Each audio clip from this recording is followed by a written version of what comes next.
एक दिन सुबह सुबह पंडित जी दरवाजे पर आ धमके। उनके हाथ में पोथी पत्रा था। मैं डर गया।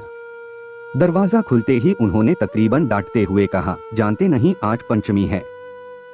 पंचमी, यह सुनकर मैं हक्का बक्का रह गया था। पंचमी है तो क्या हुआ?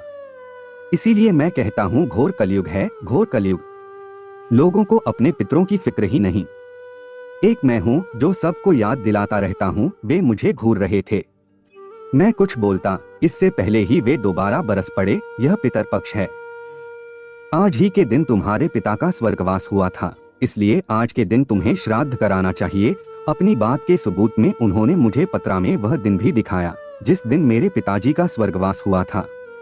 उनके रहने की जगह स्वर्ग में है या नरक में यह मैं नहीं जानता, पर पंडित जी के पत्रे के पन्ने में पंचमी की तिथि जरूर लिखी थी। 2 महीने पहले ही तो पिताजी की मौत हुई थी। मैंने पंडित जी को इज्जत से अंदर बिठाया। सबसे पहले उन्हें गर्मागर्म चाय पिलाई, फिर पूछा, पंडित जी आप तो बड़े ज्ञानी ध्यानी हैं, कृपा करके यह बताइए कि यह श्राद्ध क्यों जरूरी है। तुम क्या वाकई कुछ नहीं जानते इस बारे में? पितर की आत्मा इस पखवाड़े अपने प्रियजनों से भोजन पानी लेने के लिए बेचैन रहती है। पितर पक्ष में श्राद्ध करने से उन्हें शांति मिलती है। पंडित जी ने हाथ नचाते हुए जवाब दिया, जैसे मेरे पितर उनके सामने हवा में दिखाई दे रहे थे। मैंने सुन रखा था कि आत्मा कभी नष्ट न होने वाली चीज है। यह सभी चीजों से परे है। यह न जलती है, न गलती है, न सूखती है। इस पर किसी चीज का कोई असर नहीं पड़ता, फिर इसे भूख प्यास कैसे लगती है? इसे भोजन पानी की जरूरत क्यों है? यह मैं समझ नहीं पा रहा था, पर पंडित जी से बहस करके उन्हें और गुस्सा करना नहीं चाहता था। तो फिर मुझे क्या करना होगा पंडित जी? मैंने पूछा। कुछ खास नहीं, पास ही किसी बहती हुई नदी में पितरों की शांति के लिए तर्पण करना होगा। उसके बाद कुछ ब्राह्मणों को भोजन कराने के साथ साथ दान देना होगा। उन्होंने ऐसे कहा जैसे यह कुछ भी नहीं है। तर्पण के लिए क्या करना होगा? थोड़ा सा जौ, तिल, दूध, शहद वगैरह ले लो, कुछ सामान मेरे पास है। एक लोटा ले लो और मेरे साथ चलो। मैंने उनके द्वारा बताई हुई चीजों को आनन फानन इकट्ठा किया। तर्पण न करके मैं पितरों का कोपभाजन नहीं बनना चाहता था। पता नहीं कोई पितर कुछ नुकसान न कर डाले। जीते जी तो पिताजी ने मुझे डांटा तक नहीं, पर अब तो उनकी आत्मा है। आत्मा का क्या भरोसा। खैर, मैं पंडित जी के साथ सामान को लिए नदी की ओर चल पड़ा। नदी तट पर जाकर पंडित जी ने मुझसे कहा, सबसे पहले तुम नहा लो, उसके बाद तर्पण का काम करेंगे। नदी का पानी काफी गंदा था। उसमें नहाना भले ही मुझे अच्छा नहीं लग रहा था, पर तर्पण के लिए नहाना जरूरी था। किसी तरह आंख, कान और नाक मूंदकर मैंने डुबकी लगा ही ये पानी पर कूड़ा कचरा, गंदगी तैरते हुए मेरे करीब से गुजर रहे थे, पर मैं मजबूर था, नाक भी मूंद नहीं सकता था। इसके बाद पंडित जी ने पानी में मिट्टी घोलकर मेरे बदन पर यहाँ वहाँ लेप दी। ऐसा करते समय वह कुछ बुदबुदा भी रहे थे। चलो अब इधर आओ, नदी किनारे बैठते हुए पंडित जी ने कहा। मेरे वहाँ आ जाने पर उन्होंने मेरी उंगली में घास की एक अंगूठी पहना दी और कहा, यह कुश है। इसे पहनने से मन साफ होता है। इसे पहनकर किए गए वादे जान देकर भी पूरे करने चाहिए। लोग तो न वादों को निभाते हैं, न ही उन्हें सही फैसला मिलता है, पर लोग एक घास के लिए अपनी जान तक न्योछावर करने को तैयार रहते हैं। वाह रे घास। खैर, आगे उन्होंने मुझे जौ के आटे में दूध, शहद और तिल मिलाकर लड्डू बनाने को कहा। मैंने लड्डू बनाते हुए पूछा, पंडित जी इसका क्या होगा? इन्हीं से तो तर्पण होगा। तुम्हारे पितरों को ये लड्डू ही मिलेंगे। सबके नाम पर एक एक लड्डू संकल्प कर बालू पर रखने होंगे। ये लड्डू बालू पर ही लुढ़कते रहेंगे या मेरे पितरों के मुंह में जाएंगे, यह मैं नहीं जानता, पर इतना तो कह सकता हूँ कि जीते जी उन्होंने कभी जौ का कच्चा आटा क्या पका आटा भी नहीं खाया, और यह भी कोई खाना था। अगर मैं जानता कि ये मेरे पितरों के भोजन हैं, तो मैं दाल चावल सब्जी पकाकर न ले आता। अब उन प्यासों को पानी पिलाना था।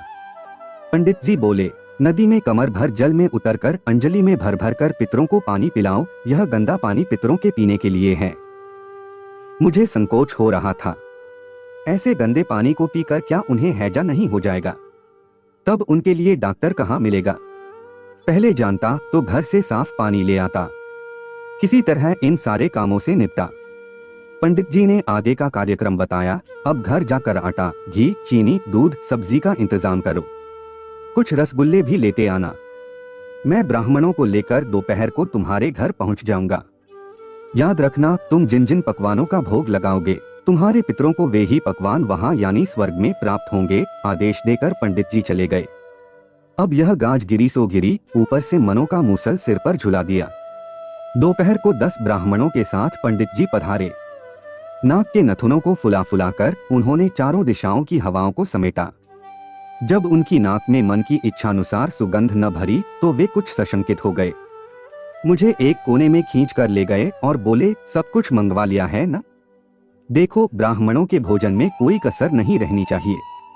तुम यहाँ इन्हें जो खिलाओगे, तुम्हारे पितरों को स्वर्ग में वही सब मिलेगा। पंडित जी, आप चिंता क्यों करते हैं? मैंने सारा इंतजाम कर लिया है, आप निश्चिंत रहें। मैंने उन्हें भरोसा देकर शांत किया। थोड़ी देर बाद उन्हें आसन पर बिठाकर पत्तल परोसी गई। मैं वहीं सामने ही खड़ा था। सभी 11 ब्राह्मण बैठ चुके थे। मेरा बेटा एक परात में सूखी रोटियां लेकर उन्हें परोसने लगा और बेटी भी पीछे से आलू और सोयाबीन की सब्जी परोस रही थी। पंडित जी यह सब देखकर आग बबूला हो गए। कहाँ वे तरमाल उड़ाने के लिए अपनी लपलपाती जीभ बार बार होठों पर फेर रहे थे और कहाँ यहाँ की सूखी रोटी और आलू और सोयाबीन की सब्जी। वे पैर पटकते हुए उठ खड़े हुए। पंडित जी चिल्लाकर बोले, यह क्या मजाक है? यह तो घोर अपमान है। हम ब्राह्मणों का तुम्हारी यह हिम्मत कैसे हुई? मैंने हाथ जोड़कर निवेदन किया, शांत पंडित जी, शांत शांत हो जाइए। मैंने कोई गलती नहीं की है। जरा मेरी बात तो सुनिए। आपने ही तो कहा था कि ब्राह्मणों को जो भोजन खिलाओगे वही मेरे पितरों को मिलेगा। पंडित जी, मेरे पिताजी का हाजमा हमेशा कमजोर रहा। वे कभी भी घी पचा नहीं पाए। जिंदगी भर सूखी रोटी ही चबाते रहे।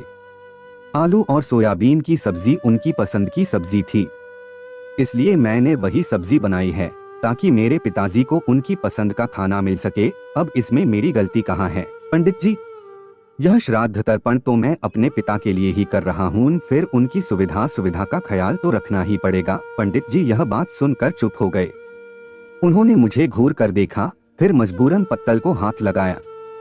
मन ही मन वे मुझे हजारों गालियां दे रहे होंगे, मुझे बेवकूफ कह रहे होंगे, न जाने शाप ही दे रहे होंगे, क्योंकि उनकी जूती उन्हीं के सिर पर जो पड़ गई थी।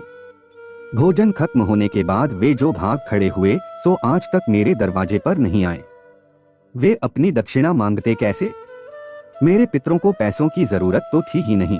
आपका समय निकलकर हमारे साथ था, इसके लिए आपका धन्यवाद।